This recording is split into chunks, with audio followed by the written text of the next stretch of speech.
Chapitre 1. Fait surprenant. Saviez-vous que près de 90% des gens n'atteignent jamais leur plein potentiel? C'est exact, 9 personnes sur 10 ne réalisent jamais qu'une fraction de ce dont elles sont réellement capables. Ce n'est pas seulement une question de travail ou d'école, c'est valable dans tous les aspects de la vie. Dame relation personnelle à vos loisirs, il existe un monde entier de potentiel inexploité qui sommeille en vous. Imaginez maintenant ce que vous pourriez accomplir si vous exploitiez ces 90% inexploités. Chapitre 2. Introduction au développement des compétences. La clé pour libérer votre potentiel réside dans le développement des compétences. Le développement des compétences ne se limite pas à l'apprentissage de nouvelles choses. Il s'agit d'améliorer vos capacités actuelles, d'en découvrir de nouvelles et de comprendre comment les appliquer efficacement. C'est évoluer continuellement pour devenir la meilleure version de vous-même. C'est la recette secrète de la croissance personnelle et du succès. Alors, comment exploitez-vous le pouvoir du développement des compétences? Explorons 3 stratégies éprouvées.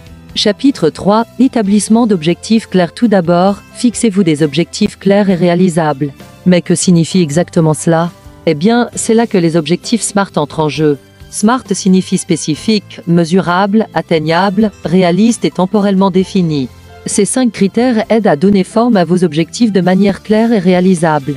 Par exemple, au lieu de dire « je veux m'améliorer en prise de parole en public », un objectif SMART serait « je veux être capable de parler devant un groupe de 50 personnes sans bafouiller ni oublier mes lignes d'ici la fin de l'année ». Ces objectifs sont spécifiques, mesurables, atteignables, pertinents pour votre développement de compétences et ont un calendrier clair.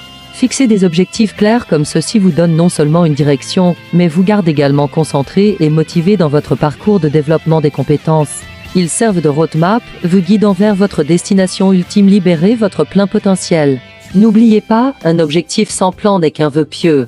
Chapitre 4. Apprentissage continu. Deuxième stratégie, embrasser l'apprentissage continu. Notre parcours vers la libération de notre plein potentiel est comme un voyage sans fin. Il y a toujours quelque chose de nouveau à explorer, quelque chose de nouveau à apprendre. C'est là que la puissance de l'apprentissage continu entre en jeu.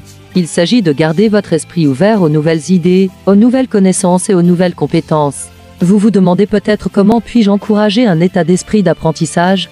Eh bien, il existe de nombreuses voies à choisir.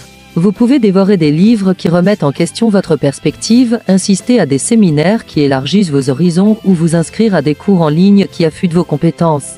Rappelez-vous, chaque connaissance acquise est une pierre de touche vers votre potentiel. Chaque nouvelle compétence que vous apprenez est un outil dans votre arsenal. Alors, gardez cette curiosité vivante, gardez cette soif de connaissance inassouvie. Parce que lorsque nous cessons d'apprendre, nous cessons de grandir. Ne cessez jamais d'apprendre, car la vie n'arrête jamais d'enseigner. Chapitre 5. Recherche de rétroaction. Enfin, recherchez et acceptez les retours d'informations. C'est un outil puissant qui peut fournir des idées précieuses pour vous aider à vous améliorer.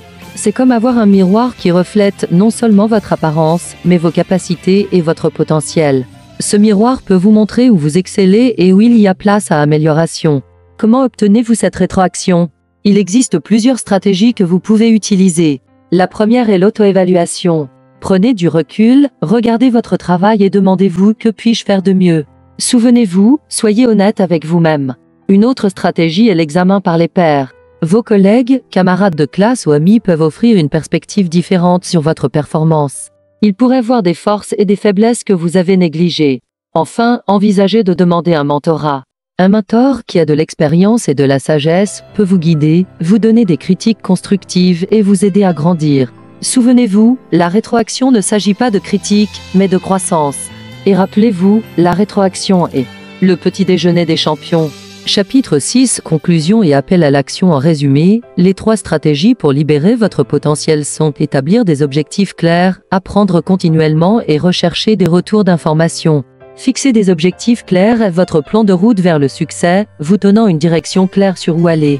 L'apprentissage continu, quant à lui, est le carburant qui propulse votre voyage vers l'atteinte de votre potentiel. Cela vous maintient à jour, innovant et compétitif. Enfin, rechercher des retours d'informations vous offre une réalité, montrant où vous en êtes et ce que vous devez améliorer.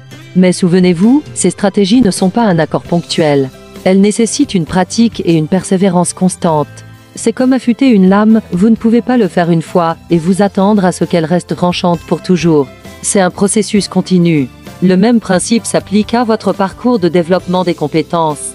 Alors, n'attendez pas demain, la semaine prochaine ou l'année prochaine.